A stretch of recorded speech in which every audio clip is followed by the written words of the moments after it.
Salut tout le monde, j'espère que ça va bien, vous passez un bon Devox là? Ouais. Allez, avant de commencer, j'ai une petite question à vous poser. Est-ce que il y a des gens parmi vous qui connaissent une adresse IP V4 comme ça par cœur? Là. Ok. Ah oui, il y a du monde quand même là. On est bien, ouais, 30% à peu près. J'imagine qu'on aurait été un petit peu moins à répondre si j'avais posé la même question pour une adresse IP V6. Hein. Voilà. Allez, dernière question avant de commencer. Qui parmi vous connaît un numéro de téléphone autre que le sien par cœur?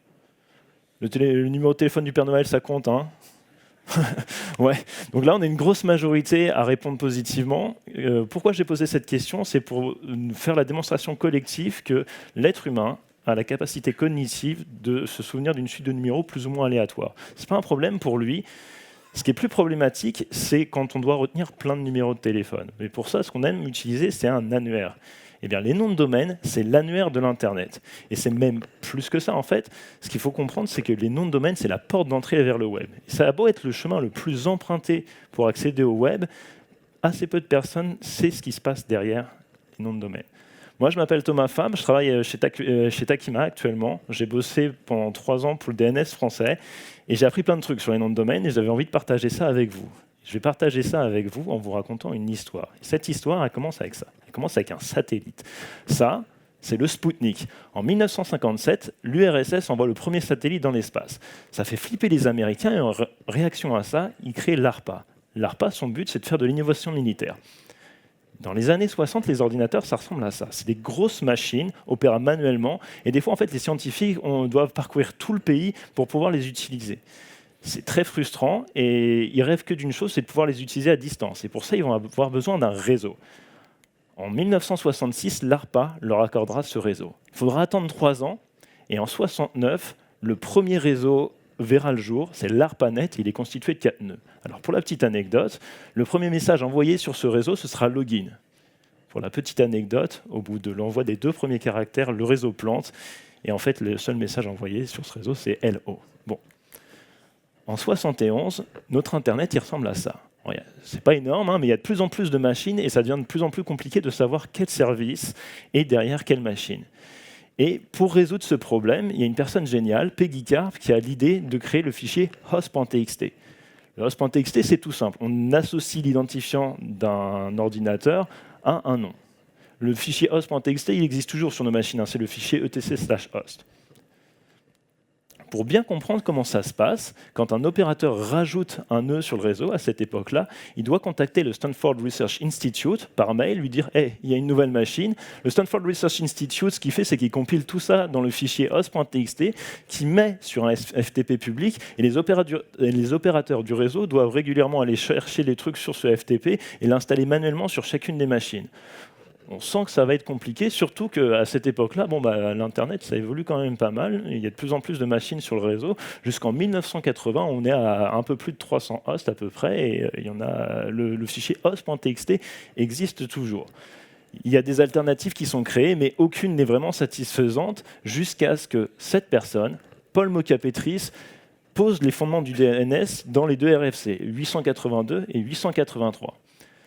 C'est des étudiants de l'université de Berkeley qui vont implémenter ces RFC. Ils vont lui donner le nom de BIND pour Berkeley Internet Name Domain, et ils vont faire ça en 1984. Et très vite, le DNS va être un succès. À savoir qu'en 1987, là où dans le fichier host.txt, on dessert quand même 5500 hosts, quand même, hein, dans le DNS, on en distribuera 20 000. C'est une adoption réussite à partir de 1987 pour le DNS. Alors, depuis tout à l'heure, je vous parle des noms de domaine, etc. Mais à quoi ça sert, en fait? Les noms de domaine, ils ont un rôle fonctionnel qui est assez simple. On est d'accord qu'un nom de domaine, c'est quand même plus simple à retenir qu'une adresse IP, surtout une adresse IP V6. Hein. Ça donne également une information sémantique. On a l'intention qu'il y a derrière le service en lisant le nom de domaine. On comprend un petit peu ce qui se cache, à quel service on va avoir affaire quand on lit un nom de domaine. Ça, c'est pour l'aspect fonctionnel. Mais il y a un réel aspect technique derrière les noms de domaine. Ça cache une adresse IP. Une adresse IP, c'est une information physique. C'est-à-dire que notre service, il peut être un peu n'importe où dans le monde, c'est toujours le même, mais par contre, notre adresse IP, elle change. Elle change en fonction de notre FAI, par exemple, elle change en fonction de notre localité et autres. Les noms de domaine, ils permettent d'adresser ce problème-là. Un autre truc aussi auquel on ne pense pas, les cloud providers, bien généralement, ils stockent plusieurs sites web différents sur la même machine, donc sur la même adresse IP. Et donc, on va utiliser les noms de domaine pour router vers les bons services. Les noms de domaine, je vous en parle, hein. Je n'ai pas encore défini ce que c'est. Je ne vais pas philosopher 20 ans sur le truc. Dans le nom de domaine, il y a deux parties, il y a nom et domaine. Les domaines, c'est un ensemble de machines reliées à Internet qui possèdent une caractéristique commune. Qu'est-ce qu'on entend par là? Typiquement, sur le .fr, tous les noms de domaine en .fr partagent cette caractéristique d'appartenir de près ou de loin à la France. Paris.fr, voilà. Devox.fr, c'est le Devox en France. Si on va un peu plus loin, le domaine devox.fr, il y a plusieurs sous-domaines en dessous. www, c'est le site web de Devox en France. Voilà. Donc, les domaines, c'est un ensemble de machines reliées à Internet qui possèdent une caractéristique commune. Et les noms maintenant. Les noms, ça, c'est un nom de tout ce qu'il y a de plus classique. Et en fait, dans les noms de domaine, il y a plusieurs parties. C'est des labels séparés par des points. De gauche à droite, chacune de ces parties a son petit nom. On a le sous-domaine, le plus à gauche, on a le second level domain qui est le nom en lui-même, et on a l'extension. Et dans le monde des noms de domaine, on appelle ça le TLD. TLD pour Top Level Domain. Revenons rapidement sur le TLD. Les TLD, ils ont leur petite histoire à eux. En 1984, quand le premier serveur DNS voit le jour, Bind, on a 6 noms de domaine qui sont des noms de domaine qu'on dit génériques, parce qu'ils ont on appelle ça des GTLD, pour Generic Top Level Domain. Je ne vous les présente pas, hein. Le .com, c'est pour tout ce qui est commercial, le .edu pour l'éducation, le .org, etc. Vous comprenez l'idée, ils ont une proposition assez large. Très rapidement, on va voir apparaître des noms de domaine qui ont un code de pays. Le .us, c'est un nom de domaine qu'on appelle un CCTLD pour Country Code Top Level Domain. Le .us apparaît en premier parce que bon, c'est un peu les États-Unis qui sont à la base des machines de l'Internet, etc. America, on connaît.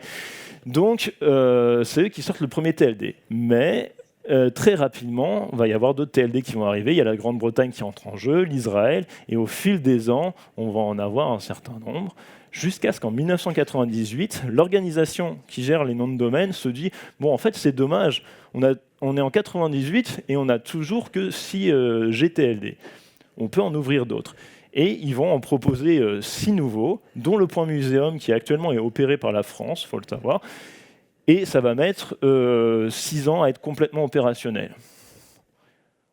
On arrive en 2012 et l'organisation là, qui gère les noms de domaine se dit ben, en vrai, pourquoi on tient l'abri d'autant que ça? Les TLD, c'est un truc, il n'y a pas besoin de retenir. À partir de 2012, ils vont faire un énorme appel d'offres en disant ceux qui veulent leur propre TLD, allez-y, c'est open bar, vous balancez une candidature, on analyse le truc et on vous sort le truc. Et à partir de 2012, il y a tout un tas d'entreprises, de régions qui vont proposer leur truc. On va avoir le point SNCF, on va avoir le point BZH qui vont arriver, tous ces trucs-là, à tel point qu'aujourd'hui, on est à 1480 TLD environ. Il y a 1228 GTLD, là où on a 252 CCTLD.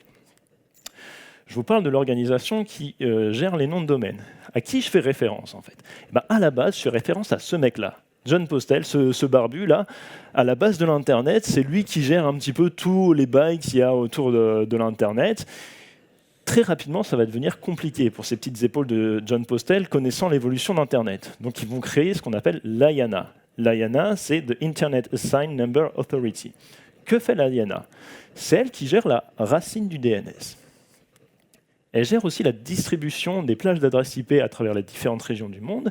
Et elle fait un autre truc intéressant, c'est elle qui décide des numéros de port associés au protocole. Si aujourd'hui le port 80, c'est le protocole HTTP, c'est que l'IANA en a décidé ainsi. Internet évolue, etc. Et pour l'IANA, les problématiques qu'il y a autour d'Internet, ça devient un peu compliqué. Et donc on a besoin d'une structure qui est un peu plus grande. Et cette structure, c'est l'ICANN. L'ICANN, c'est The Internet Corporation for Assigned Names and Numbers. Et l'ICANN va absorber l'IANA. Donc, dans l'ICANN, il y a toutes les prérogatives de l'IANA et il y a c'est elle qui gère toutes les règles relatives au nom de domaine. Qu'est-ce que j'entends par là? J'entends l'ouverture des nouveaux TLD, donc les TLD qu'on a vus, ça continue encore aujourd'hui. l'autorisation de certaines règles autour des noms de domaine. Typiquement, l'autorisation des IDN, c'est l'ICANN quand on est à l'initiative. Les IDN, c'est les noms de domaine avec des caractères accentués dedans, donc des accents, des sinogrammes, etc. Et il réserve un certain nombre de noms de domaine. Typiquement, les TLD en localhost, invalide, test et example, c'est des TLD qui n'appartiendront jamais à personne, tout comme example.com, .net et .org. C'est des choses qui ont juste vocation à être utilisées dans les documentations. L'ICANN fait également un truc, c'est qu'elle surveille l'ensemble des registres, elle veille à ce que tout se passe bien sur le DNS. Le DNS, justement, parlons-en. Le DNS, c'est Domain Name System. Je vais vous expliquer comment ça marche avec un exemple. Et pour ça, je vais avoir besoin d'un volontaire, que je ne vais pas désigner parmi vous, je vais utiliser Jackson. Jackson, il a un rêve dans la vie, c'est d'aller voir le site de devox.fr. Jackson, c'est un vrai, si tu veux. Il ne passe pas par un moteur de recherche, il utilise son navigateur et il tape directement devox.fr dans l'URL, dans la barre de recherche. Nos machines, je ne vous apprends rien, elles ont du mal avec les subtilités de la sémantique. Ce qu'il leur faut, quand elles voient un nom de domaine, elles cringe un peu, elles se disent « Non, mais moi, ce que je veux, c'est une adresse IP ». Alors à ce moment-là, notre navigateur, tout brave qu'il est, il va aller regarder dans son cache, voir s'il n'a pas l'information de l'adresse IP de devox.fr. Bon, alors, pour les besoins de la démo, il ne l'a pas dans le cache, sinon ça s'arrête là, c'est un petit peu nul. Du coup, le navigateur, il va demander au système d'exploitation, « système d'exploitation, est-ce que tu sais qui est-ce qu'il y a derrière devox.fr » Système d'exploitation, cache, il n'a pas. Bon, il passe par le résolveur de nom de domaine. Le résolveur, quand on branche une machine à Internet, il est configuré via DHCP. On lui file une adresse IP, une adresse de passerelle, et on lui file l'adresse d'un résolveur DNS pour pouvoir résoudre les noms de domaine. Bon, je ne vous cache pas que le résolveur, il passe par son cache aussi, et il n'a pas l'information. Quand il n'a pas l'information dans son cache, le résolveur, ce qu'il fait, c'est qu'il sait contacter une chose, c'est le serveur racine, le serveur root. Quand je dis le serveur, en fait, je parle de plein de serveurs. Il y a a-root-server.net jusqu'à M. Il y en a 13, et ces 13 machines sont également répliquées à travers tout le monde pour de la disponibilité, etc. Si le DNS tombe, l'Internet tombe, c'est assez compliqué. Donc on duplique tout ça. Et les serveurs racines, ils ont cette particularité de ne pas retenir l'intégralité des noms de domaine qu'il y a sur le web. C'est un petit peu, ça fait un peu beaucoup d'informations pour ces pauvres serveurs-là. Par contre, ce qu'ils font, c'est qu'ils délèguent. Et ils délèguent chaque extension à chacune des personnes qui gèrent les extensions. Et donc là, pour notre exemple de devox.fr, il va dire, bon, devox.fr, je ne connais pas son adresse IP, par contre, je sais qui est-ce qui gère le .fr, donc du coup, je te file son adresse. Notre petit résolveur, il se dit, bon, bah, tant pis, je n'ai pas mon information, mais j'ai une information en plus, il faut que j'aille contacter le serveur DNS du .fr. Donc, je vais aller voir ce truc-là, je vais leur demander, hey, vous savez qui est-ce qu'il y a derrière devox.fr? Et la base de données des noms de domaine du .fr te dit, ouais, il n'y a pas de problème, moi, ces mecs-là, je les ai enregistrés, devox.fr, c'est ces machines-là. C'est des name servers, donald.ns.cloudflare.com et son petit copain Grandbo. C'est les vraies informations pour le Devox. Donc notre petit résolveur, il se dit ok, j'ai 2 machines, je vais en choisir une au hasard, comme ça je répartis la charge et tout, trop bien. Là je vais contacter Donald et je vais lui dire hey Donald, qui est-ce qu'il y a derrière devox.fr? Et Donald, tout fier qu'il est, il lui dit bah, c'est ces adresses IP là. Ok, très bien. Notre résolveur, il a l'information, il va pouvoir la mettre en cache, la transférer à notre système d'exploitation, qui va pouvoir la mettre dans son cache également, qui va pouvoir faire remonter l'information à notre navigateur web, et Jackson va pouvoir consulter le site devox.fr. Jackson est content. Si vous voulez un petit peu manipuler tout ça, il y a des commandes en ligne de commande qui existent. Du coup, sur Unix, c'est la commande dig. Il y a également NSLOOKUP sur Unix et Windows. N'hésitez pas à les utiliser. Parlons de sécurité. Au moment où on crée le DNS, les problématiques de sécurité, elles ne sont pas bien dans la tête des gens. On est dans les années 80, enfin voilà. Comprenons un peu ce qui se passe dans DNS. Dans DNS, il se base sur le protocole UDP, UDP pour User Datagram Protocol. Petit rappel sur UDP. UDP, ça gère l'envoi de paquets à une adresse IP pour un port donné. Ça ne garantit rien sur les paquets en eux-mêmes. Ça veut dire qu'on peut avoir la duplication de paquets, on peut avoir des paquets qui se perdent en route. UDP, il s'en fiche. Il envoie des paquets. C'est un protocole qui est non connecté. Ça veut dire que les hosts n'ont pas besoin de se mettre d'accord pour échanger. À partir du moment où il y a une machine qui écoute en UDP sur un port donné, n'importe qui peut lui envoyer des paquets. Okay, ça a l'air un peu craqué comme ça, mais en fait, UDP, c'est vachement bien parce que c'est un protocole qui est léger et rapide, et ça rend le DNS léger et rapide. Pour suivre une transaction sur le DNS, on utilise 2 identifiants. Ces identifiants-là, c'est le numéro de port, qui est codé sur 16 bits, 65 000 possibilités, et un identifiant de transaction, pareil, 16 bits. C'est assez peu, et on va voir que ça pose problème. Parce qu'une des plus grosses failles de sécurité qu'il y a autour du DNS, c'est les problématiques autour du cache poisoning ou le DNS spoofing. Qu'est-ce que c'est que cette chose-là? Donc, petit schéma, Jackson, il demande devox.fr. Jackson, il est monomaniaque. Il aime une chose, c'est aller sur devox.fr. Donc on passe par le résolveur, le serveur de nom, etc. On récupère l'adresse IP, on est content. Sauf que quand on est un méchant, qu'on met une capuche et des lunettes noires, on essaye de faire des trucs de méchant. Qu'est-ce qu'on fait? On regarde un peu ce qui se passe sur le réseau. On voit que notre résolveur DNS, il n'a plus l'entrée devox.fr dans le cache, et on se dit, tiens, on peut faire un truc marrant. Je vais envoyer une requête là, pour obtenir l'information de devox.fr. Notre résolveur, lui, il fait sa vie. Mais avant que le serveur de nom réponde à notre résolveur, nous, on va essayer de prendre en chasse le truc et de répondre avant le serveur de nom, en devinant les identifiants de transaction et le numéro de port. Et si on gagne la course, on peut inscrire l'adresse IP qu'on veut dans le résolveur DNS. Et ça, c'est un peu terrible pour Jackson qui demande devox.fr. Et plutôt que de tomber sur devox.fr, il tombe sur un site avec des petits chatons. Enfin, Jackson, choqué, déçu. Vous voyez le truc? Ça, c'est terrible.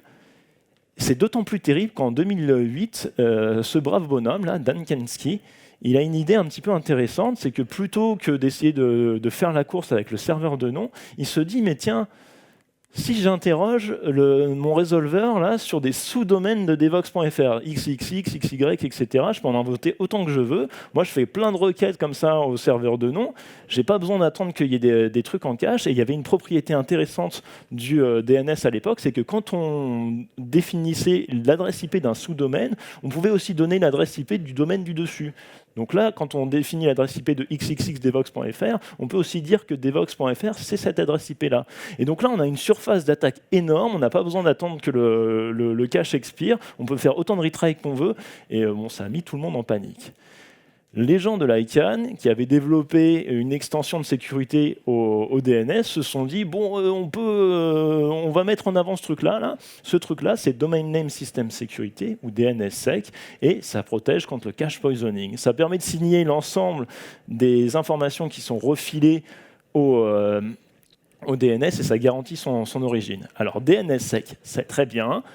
Le problème, c'est que ça ne protège pas contre toutes les autres attaques qu'il y a autour du DNS. Toutes les attaques des DDoS, ça n'adresse pas ce truc-là. Donc si on arrive à DDoS le DNS, on a quelques problèmes. Hein. Le DNS tunneling, on fait passer des informations un petit peu à la vue au-dessus de tous en utilisant le DNS. Le typo squatting, où des gens ils essayent d'utiliser des orthographes alternatives des noms de domaine pour tromper les utilisateurs. Et surtout, ça ne protège pas contre la surveillance. Le DNS, c'est un protocole qui est en clair. Et si on surveille un petit peu les échanges qu'il y a sur le DNS, on peut savoir quel site un utilisateur va consulter. C'est pas ouf en 2023 à la NSA, TMTC. Pour éviter ce genre de problème, il y a des gens qui ont planché sur des alternatives. Il y a DNS over TLS. Donc là, on exit UDP, on utilise TCP, on encrypte tout avec TLS et on utilise un nouveau port, le port 853. Le problème d'utiliser un nouveau port, c'est que bien souvent, nos sysadmins, là, dans les entreprises, ils n'aiment pas ouvrir des ports comme ça à n'importe qui. Donc, du coup, ce n'est pas un protocole qui a trop bien marché. Par contre, un truc qui est très intéressant, c'est de faire passer DNS sur HTTP, HTTPS même, bien sûr. On est sur du TCP, du TLS, du HTTP 2 minimum. Il y a des RFC pour le HTTP 3 d'ailleurs. Et là, on passe sur le port 443. Aucun sysadmin censé ne bloque le port 443, on est d'accord. Faisons une petite parenthèse sur les alternatives au nom de domaine. Une alternative intéressante, c'est proposée par Tor. Alors, pour rappel, quand on est sur Internet, on va contacter une machine directement via son adresse IP. Sur Tor, on passe par un ensemble de machines intermédiaires. À chacune de ces machines, il y a un niveau d'encryption et on garantit l'anonymat de notre utilisateur. On peut utiliser sur Tor des noms de domaine en .onion. Ça ressemble à ça, c'est des haches de clés cryptographiques. Et bon, c'est pas super lisible, mais ça a quelques avantages. On peut essayer de faire varier notre clé publique pour avoir des noms de domaine un peu plus funky. Là, c'était l'ancienne clé, l'ancien nom de domaine pour Facebook sur Tor. Maintenant, nos clés elles sont de plus en plus grandes pour garantir plus de sécurité. Donc bon, on retombe dans les travers, même si on peut avoir des noms un peu plus jolis. Ce que fait les noms de domaine en .onion, c'est que plutôt que d'aller contacter directement notre service, on va organiser un point de rendez-vous sur le réseau Tor. Et en fait, Jackson et notre service, ils vont communiquer sur ce point de rendez-vous. C'est assez intéressant, ça garantit pas mal de trucs. Déjà, nos noms de domaine, ils sont récupérables via une hash map distribuée. Pour ceux qui font de la blockchain et tout, c'est un concept qui leur est familier. Donc on ne passe plus par le DNS. Ça protège à la fois l'utilisateur et le fournisseur de service. Ça garantit leur anonymat. À aucun moment, ni l'un ni l'autre ne connaît l'adresse IP de l'autre. Et également, vu qu'on passe par des clés publiques systématiquement, on peut signer l'intégralité des données envoyées par le service et on a une garantie en fait sur l'authenticité des informations qu'on reçoit. Une autre alternative intéressante est proposée par BitTorrent. BitTorrent, rapide rappel, c'est un réseau pair à pair. Bien souvent, on partage des fichiers qui ne sont pas libres de droit. Et donc, du coup, les autorités elles cherchent à supprimer des nœuds sur ce réseau. Et du coup, le réseau il change constamment de configuration. Les fichiers ils sont sur plein de trucs différents. Et donc, du coup, pour essayer de récupérer une ressource sur BitTorrent, on va utiliser ce qu'on appelle un magnet. Le magnet, ça ne va pas caractériser le lieu de cette ressource, la localisation de cette ressource, ça focalise sur la ressource en elle-même. Donc du coup, on file le magnet à BitTorrent. BitTorrent qui se débrouille pour aller chercher ça sur son réseau. Et quand on récupère la ressource, on est content, on a toutes les informations qu'il nous faut. Vous voulez votre nom de domaine. Je vais vous expliquer ce qui se passe. Quand on veut un nom de domaine, on passe par ce qu'on appelle un bureau d'enregistrement, un registre. Donc, en France, les plus connus, c'est OVH et Gandhi. OVH, ils ont un stand, n'hésitez pas à y aller. Il y a également à l'étranger GoDaddy, Cloudflare, il y en a plein, des bureaux d'enregistrement. Et les bureaux d'enregistrement, à quoi ils servent? Ils parlent à différents registres. Les registres, en France, c'est eux qui gèrent, enfin les registres de manière générale, c'est eux qui gèrent la base de données des noms de domaine et qui les distribuent à travers le DNS. Donc en France, le registre du .fr, c'est l'AFNIC. Il y a DNIC pour le .de en Allemagne, Nominet en Angleterre, et ils gèrent plusieurs noms de domaine.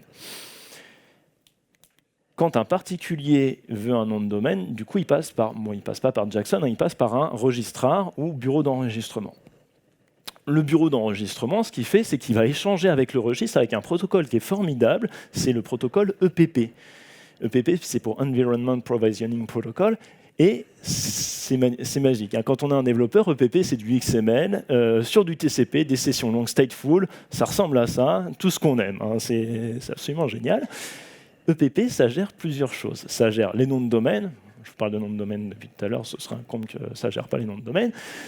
Ça gère les hosts, qui sont les machines qui distribuent les adresses IP sur l'Internet, et ça gère les contacts. Un nom de domaine, il a un certain nombre de contacts, il a un titulaire, bien sûr, mais il a aussi un contact administratif, un contact technique et un contact de facturation.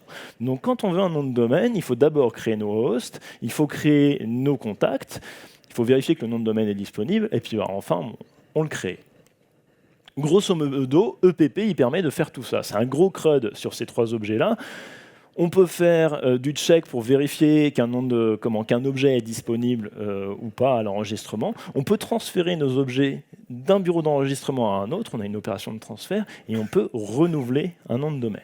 Bon. EPP, je vous ai dit que c'était formidable. Hein, et un protocole qui est formidable, c'est un protocole qui peut être étendu. Et il y a tout un tas d'extensions à EPP qui permettent de gérer les transactions monétaires, de gérer le cycle de vie des noms de domaine. Le .fr a sa propre extension, tout le monde a sa propre extension. EPP, c'est génial. On finit par acheter notre nom de domaine. Et du coup, notre nom de domaine, il est publié dans un fichier de zone. On peut définir tout un tas d'informations, les sous-domaines de notre domaine, donc le www, etc. On peut définir également le time to live du domaine. Et généralement, quand on définit un time to live, c'est le temps qui va rester dans les différents caches des résolveurs. Et ce temps, classiquement, il est configuré à genre 24 heures. Si bien qu'en fait, quand on essaye de mettre à jour des informations sur le DNS ou ce genre de choses, ça met 24 heures à se diffuser, il faut attendre un petit peu de temps, mais bon, l'avantage, c'est que quand on fait une requête au DNS, si le truc est en cache, c'est instantané. C'est un avantage, un inconvénient. Le cycle de vie des noms de domaine. Quand on achète, une règle qu'il faut retenir sur les noms de domaine, c'est que c'est le premier arrivé, le premier qui demande un nom de domaine qui est servi. C'est une règle très importante et qui est scrupuleusement respectée par l'ensemble des registres de la planète. Donc quand on crée un nom de domaine, on peut l'utiliser pendant un certain temps, on peut faire tout un tas d'opérations. Je vous ai dit transférer notre nom de domaine d'un bureau d'enregistrement de Gandhi à OVH ou inversement, par exemple. Et puis, il faut faire attention à une chose, il faut renouveler son nom de domaine au bout d'un an. Au bout d'un an, il périt, et si on ne le renouvelle pas, on le perd. J'insiste dessus. Faites attention à renouveler votre nom de domaine. C'est arrivé à des petites entreprises, genre Microsoft. En 1999, ils avaient un service derrière passport.com qui leur permettait de faire du SSO. Ils ont oublié de le renouveler. Les gens ne pouvaient plus s'authentifier, c'était compliqué. Donc, pensez à renouveler vos noms de domaine, parce que c'est arrivé à des petites entreprises, genre Microsoft. En 2003, ils ont oublié de renouveler le nom de domaine hotmail.co.uk. C'est compliqué. Donc faites bien attention à ce truc-là. Et pour éviter de faire comme Microsoft, activez un truc qui s'appelle l'auto-renew. L'auto-renew, grosso modo, vous donnez votre carte bleue à votre BE, et tous les ans, il vous prélève, mais tous les ans, il renouvelle automatiquement votre abonnement, votre nom de domaine. Toutes ces opérations-là, au niveau des registres, on peut les annuler pendant un certain temps. Quand on fait un create, on a 5 jours pendant lesquels on peut l'annuler. C'est une opération qui ne nous coûte rien parce qu'on est entièrement remboursé, etc. Bon. Intéressons-nous à un cas un petit peu plus particulier. Lorsqu'on oublie de renouveler un nom de domaine ou qu'on veut le supprimer, en fait, notre nom de domaine il entre dans une phase un petit peu particulière qui est une période de rédemption. Pendant cette période, qui dure environ 45 jours, on a toujours plus ou moins la main sur les noms de domaine et on peut changer d'avis et se dire bon, finalement, je l'aimais bien, mon petit nom de domaine, je vais le garder, je vais le restaurer. Si on le restaure, on le récupère, c'est à nous. Alors, il faut faire attention parce que l'opération de restauration, elle coûte un peu plus cher, beaucoup plus cher, que l'opération de renew. Notre nom de domaine, il est périmé, bon, c'est à nos risques et périls. Si on ne renouvelle pas notre nom de domaine, il est purgé et donc il n'est plus du tout sur le DNS et il devient accessible à nouveau à tout le monde. Il y a une petite règle intéressante sur les noms de domaine gérés par les États-Unis. La règle du premier arrivé, premier servi, elle n'est plus trop respectée. Au bout de 30 jours, ils ouvrent le nom de domaine à une vente aux enchères. Si bien que là, c'est plus le premier arrivé, premier servi, c'est celui qui met le plus de cash qui est le premier servi. Ça, c'est pour les extensions américaines, genre le .co, le .us, etc. Ça n'existe pas en Europe, on ne fait pas ça. Parlons prix, justement. À quoi il faut s'attendre quand on veut acheter un nom de domaine ? Ça, c'est à peu près le range de prix auquel il faut s'attendre. Il faut compter entre 10 et 20 euros. Sur le .fr, c'est entre 5 et 25 euros. Il y a des TLD un petit peu plus chers, genre IO, 50-60 euros. Bon, il y a des TLD complètement craqués, le .inc, mais vous n'êtes pas obligé d'acheter un .inc, ne vous inquiétez pas. Ça, c'est pour les noms de domaine classiques. Dans les noms de domaine, il y a des noms de domaine un petit peu particuliers qu'on appelle les noms premium. Et qu'est-ce que c'est qu'un nom premium ? Un nom premium, c'est un nom, en bon français, brandable. Qu'est-ce que j'entends par là ? Un nom brandable, c'est un nom qui est court, genre bad.fr, cloud.net, rare.gg, c'est des noms qui sont courts. Par contre, vous voyez, le prix, il est un peu moins court. Hein. Bon. C'est des noms de domaine qui sont censés être univoques. MarryMe, patisserie.shop, Game Online. On comprend tout de suite l'intention qu'il y a derrière le nom de domaine. Et bon, MarryMe, il est quand même à 2 millions d'euros. Hein.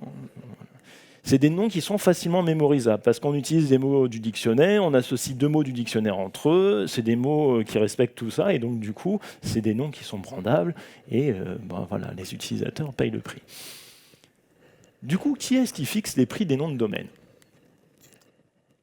En premier lieu, c'est l'ICANN. Quand l'ICANN délègue un TLD à quelqu'un, il lui fait payer le truc tous les ans, c'est entre 20 000 $. Ça dépend des contrats, mais bon, il y a quand même un petit loyer. Et puis, ils prennent une petite commission aussi à chaque, à chaque opération. Genre, sur un create, ils prennent $1. Sur un renouvellement, ils prennent $1 aussi. Bon, ça dépend des contrats, mais ils prennent une petite commission. Ça sert à payer les gens de l'ICANN. Ça sert également à payer les infrastructures qui sous-tendent Internet. Quand vous achetez un nom de domaine, vous financez Internet. Les registres aussi prennent une petite commission, dans le sens où les registres, ils ont tout un tas de personnel, ils ont des infrastructures, ils ont des services des développeurs, ils ont un service commercial et autres. Tout ça, faut le payer. Donc du coup, les registres, ils se prennent une bonne marge au passage. Typiquement, sur le .fr, petite info comme ça, quand vous achetez un nom de domaine, le registre, lui, ce qu'il récupère dessus, c'est 4,56 €. Donc tout ce qu'il y a au-dessus, c'est dans la poche des bureaux d'enregistrement. Les bureaux d'enregistrement, ils se prennent une com au passage, pareil, ils ont des employés, et puis bon, on est dans une société, hein, le but c'est de faire des bénéfices. Et puis il y a une dernière catégorie d'utilisateurs des noms de domaine. On en pense ce qu'on veut, c'est les domainers. Les domainers, ils sont là pour faire de la spéculation sur les noms de domaine. Ils achètent des noms de domaine, ils les font fructifier, puis après ils vous les revendent à un prix un peu genre sympa, quoi. Typiquement, là, vite.fr, c'est un domainer qui l'a acheté, il s'est dit, bon bah voilà, ce truc-là, ça va valoir de l'argent, je l'achète, et puis comme ça, s'il y a quelqu'un qui le veut, c'est moi qui fixe le prix. Comment on sait qui est-ce qu'il y a derrière vite.fr pour le contacter et lui acheter le nom de domaine ? Traditionnellement, sur le web, ce qu'on utilise, c'est la commande whois. La commande whois, elle a cette tête-là. Là, on fait sur notre terminal, on fait whois.vite.fr, whois.afnic.fr, et on a des informations sur le host, sur le registre, et on a également des informations sur les contacts. Depuis RGPD, il y a plein de trucs qui sont anonymisés. Par défaut, l'AFNIC anonymise les contacts des gens, mais on peut quand même chercher à être publié. Typiquement, quand on est un domainer, c'est intéressant d'avoir son nom, son adresse mail dans le whois. Ça, c'est pour le .fr. Ça, c'est pour le .de. Donc, c'est les mêmes sorties de whois. Hein. Bon, là, c'est sur c'est denic.de. Et quand je fais une requête whois sur un .it, j'ai une sortie de cette forme-là. Grosso modo, on a à chaque fois les mêmes informations, mais on a à chaque fois un format différent. Les RFC du whois spécifient plus ou moins ce qu'il y a dans le whois, les informations qui doivent apparaître, mais elles ne spécifient pas du tout le format du whois. C'est terrible, hein, pour les gens qui cherchent à faire des interfaces jolies derrière le whois, des whois online et tout, ça c'est absolument terrible, jusqu'à ce que l'ICANN se décide de faire un petit peu de ménage et nous design un super protocole qui est le protocole RDAP pour Registration Data Access Protocol. Et ce truc-là, en tant que dev, on est à la maison, on est sur une bonne API HTTP bien comme il faut, avec du JSON, c'est du HATOAS, enfin bref, voilà. Utilisez RDAP, même c'est authentifié, vous avez les informations en fonction de votre niveau d'accréditation, etc. Enfin bref, c'est super. RDAP. Maintenant, je vais vous donner quelques conseils sur comment bien choisir son nom de domaine. Il y a plein de personnes qui ont théorisé ça, c'est leur avis, mais c'est des trucs qui font à peu près consensus dans le truc. Typiquement, qu'est-ce qu'il ne faut pas faire ? Je gère ma carte navigo.île-de-france-mobilité.fr ou alors maison de la radio et de la musique.fr. C'est des noms de domaine, je ne sais pas ce que vous en pensez, mais moi je trouve ça un tantinet long. Hein. Quand vous designez vos noms de domaine, essayez de garder des noms courts. Et généralement, essayez de tabler sur 2-3 syllabes, pas plus. Ça permet aux gens de les retenir beaucoup plus facilement. Mes mots-clés pour le référencement. Vous pouvez faire l'expérience. J'ai fait l'expérience chez moi. Tu vois, typiquement, j'ai marqué les fruits et légumes frais.com. Là, j'ai fait une recherche Google.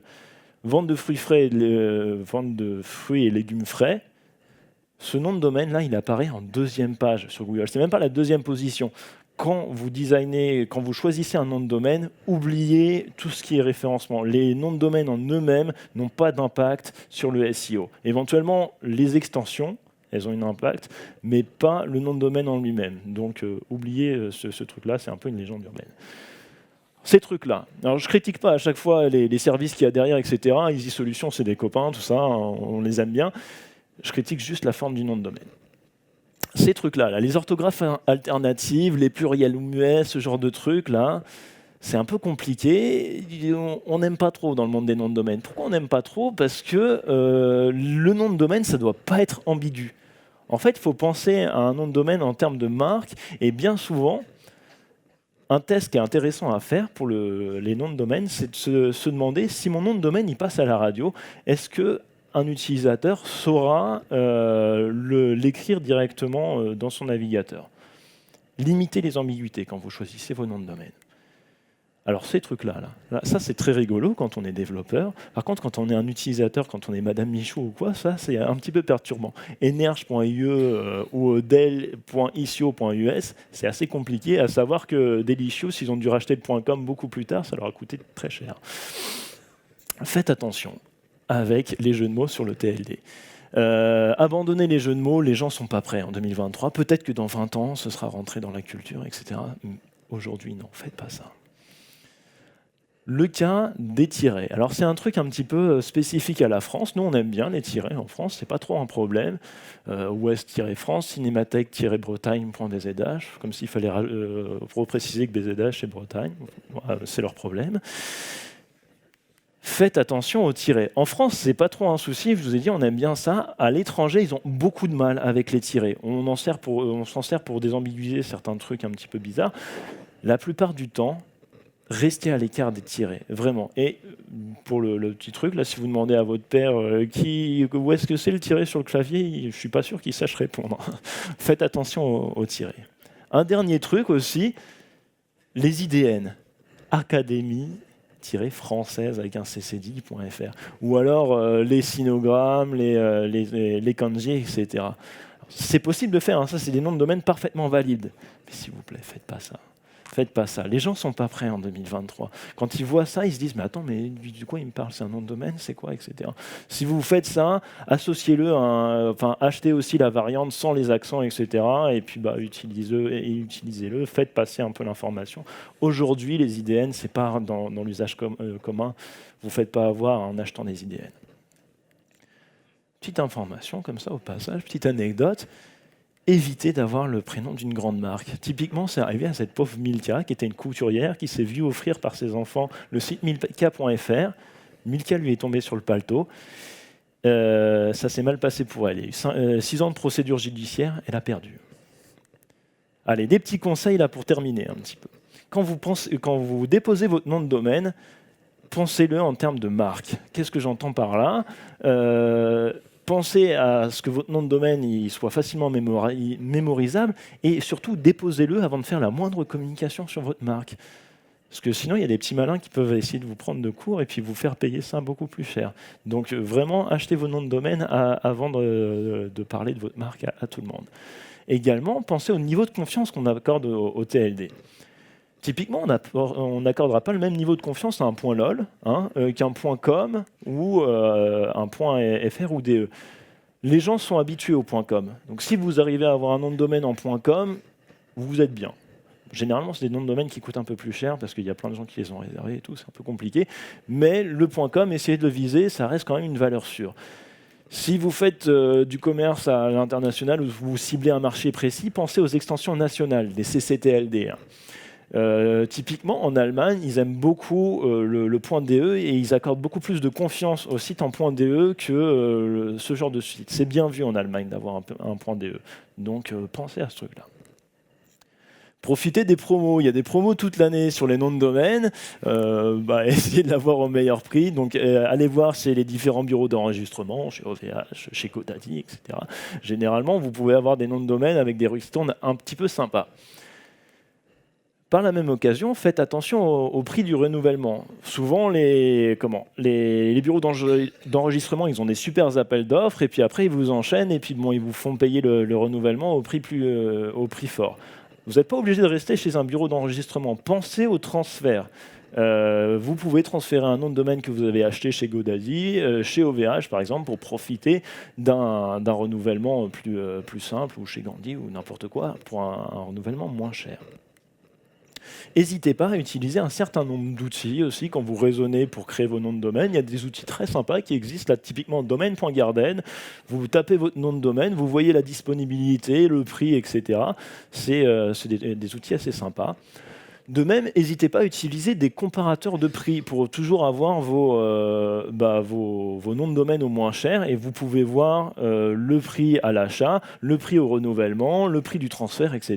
Donc ça, c'est DomComp. Il y en a plein sur Internet.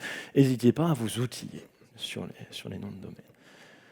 On arrive à la fin, et ça fait 40 minutes que je vous parle de noms de domaine. Les noms de domaine, aujourd'hui, ils sont partout. Et ce qui est un peu ouf avec les noms de domaine, c'est que tout le monde les utilise, et c'est un truc, on ne se rend même pas compte qu'on les utilise. C'est partout, et pourtant, assez peu de personnes savent ce qui se passe derrière les noms de domaine. Alors, les noms de domaine, le DNS, ce n'est pas un protocole qui est parfait. Il y a des problèmes de sécurité, il y a des problèmes liés à la gouvernance, des problèmes par rapport au prix et autres. Mais c'est illusoire d'essayer de chercher un truc qui est parfait. On va focaliser sur ce sur quoi il faut focaliser, c'est sur les réussites des noms de domaine. Aujourd'hui, les noms de domaine, c'est la plus grande base distribuée fonctionnelle du monde, quand même. Et pendant ces 40 ans d'existence, le DNS a brillé à la fois par son efficacité et sa résilience. Aujourd'hui, les noms de domaine sont partout. C'est la porte d'entrée vers le web. Je vous ai mis quelques sources, là, si ça vous intéresse. Voilà. Je vous remercie de m'avoir écouté. J'aimerais aussi remercier le Devoxx. J'aimerais remercier également Takima et big up à l'AFNIC et en particulier à l'équipe ED. Courage à vous. Merci.